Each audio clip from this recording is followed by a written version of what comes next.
Humpback whales are famous for songs, migrations, and gentle filter feeding. However, that reputation hides something important. Up close, they don't flee danger. They move toward it. They place themselves between violence and whoever is losing. And when a humpback decides to intervene, even predators change their behavior. So, what happens when the ocean's gentle giant decides it's had enough? Humpback whales are not built like killers. They have no sharp teeth. They feed by opening their mouths and filtering krill and small fish through baleen plates. Adults can grow to more than 15 meters in length and weigh 30 to 40 tons, but the biggest humpback ever recorded was a female 27 meters long. However, none of that mass looks aggressive at first glance. Slow movements, long flippers, gentle appearance. Everything about them suggests calm, which is why their behavior during violent encounters is so disturbing. Across multiple oceans, in encounters recorded by researchers, whale-watching crews, and underwater cameras, humpbacks repeatedly appear in the middle of hunts they were never part of. Killer whales attacking seals, orcas isolating young whales, large sharks pursuing prey near the surface. Again and again, a humpback arrives and does the same thing. It moves directly between the predator and its target. It blocks with its body. It sweeps the area with its massive pectoral fins, some stretching 5 meters long, striking with enough force to seriously injure anything too close. In several documented cases, humpbacks have lifted seals onto their chests or backs, holding them out of the water while predators circle nearby. This isn't curiosity, but interference, and it's dangerous, as you can imagine. Humpbacks may be large, but they are not armored. Their flippers, tails, and bellies are vulnerable. A single well-placed bite from a killer whale pod or a coordinated attack could be fatal. Yet humpbacks repeatedly take this risk, not once, not accidentally, but often enough that marine biologists stopped calling it coincidence. What makes this even stranger is that humpbacks don't intervene randomly. They respond specifically to the sounds of violence.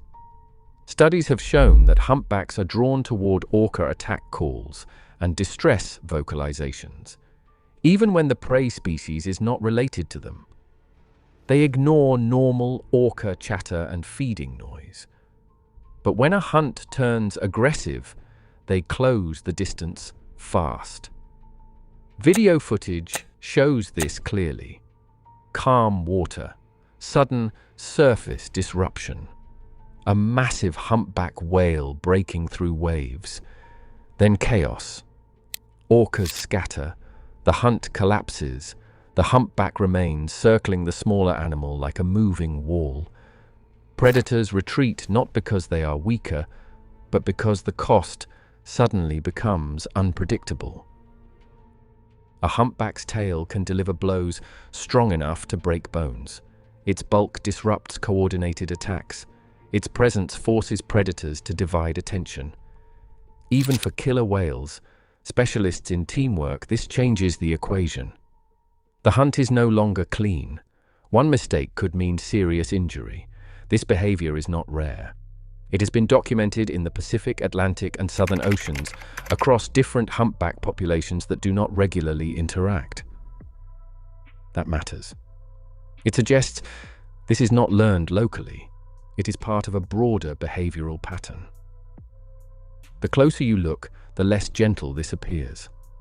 Humpbacks do not simply chase predators away.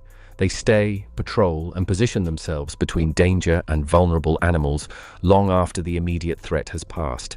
In some cases, they remain for hours. Whatever drives this behavior, it is not impulsive, but deliberate, and it raises uncomfortable questions.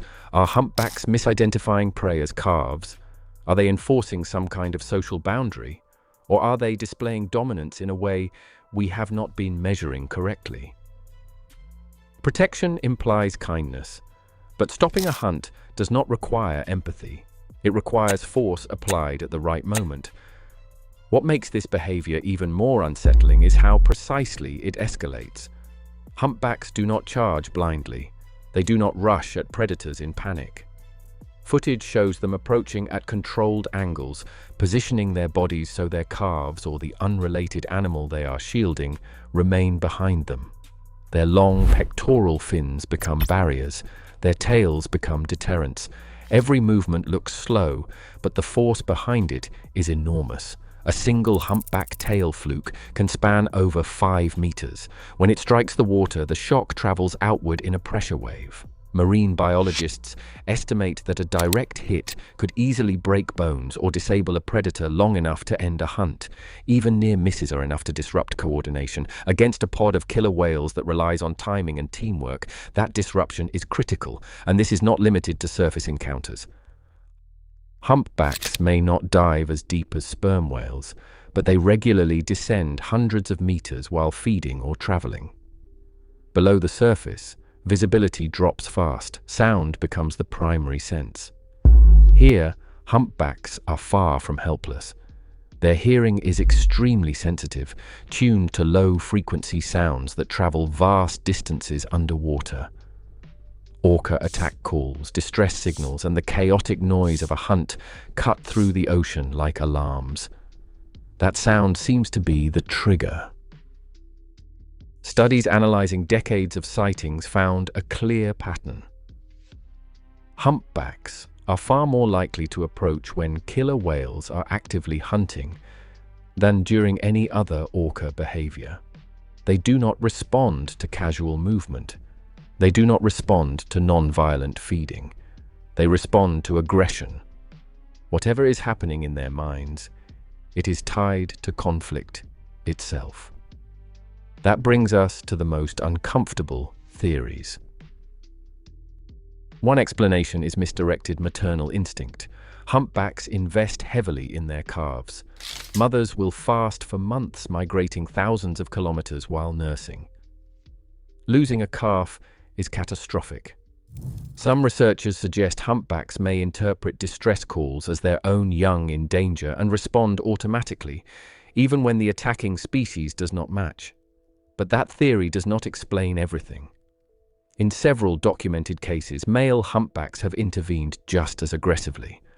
Others remained on the scene long after the threat ended, continuing to patrol empty water. That persistence suggests something beyond instinctive panic. Another idea is social enforcement, which may be more unlikely. Humpbacks may be acting as disruptors in the ocean's food web, breaking up hunts not to save prey, but to prevent excessive predation in shared areas.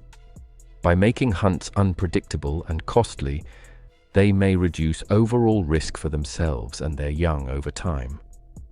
It is not kindness, it is long-term strategy. There is also the possibility that this behavior is learned.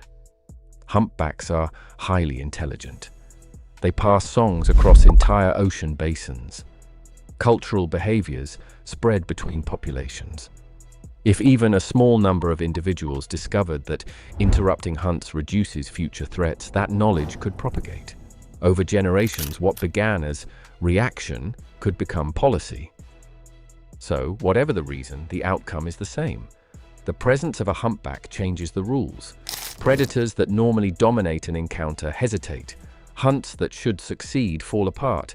Even apex hunters adapt their behavior when humpbacks are nearby. This is not because humpbacks are stronger in a traditional sense. It is because they introduce uncertainty, and uncertainty is dangerous in the ocean. The closer you look, the clearer it becomes that humpbacks are not passive giants drifting through a violent world. They are active participants, shaping interactions far beyond their own feeding needs. Their danger is not in what they hunt, but in what they stop. That may be why their reputation feels so misleading. We see songs, breaches, migrations, and calves riding on their mothers' backs. We do not see the interrupted hunts, the broken formations, the predators retreating because something larger decided to get involved. Those moments happen quickly, often far from shore, and leave little evidence behind. If you enjoy realizing that the ocean's most unsettling animals are sometimes the ones that choose to intervene, feel free to like and subscribe before a humpback quietly crashes the next hunt. If you want to see what true dominance looks like far below the surface, watch why sperm whales get deadlier the deeper you go.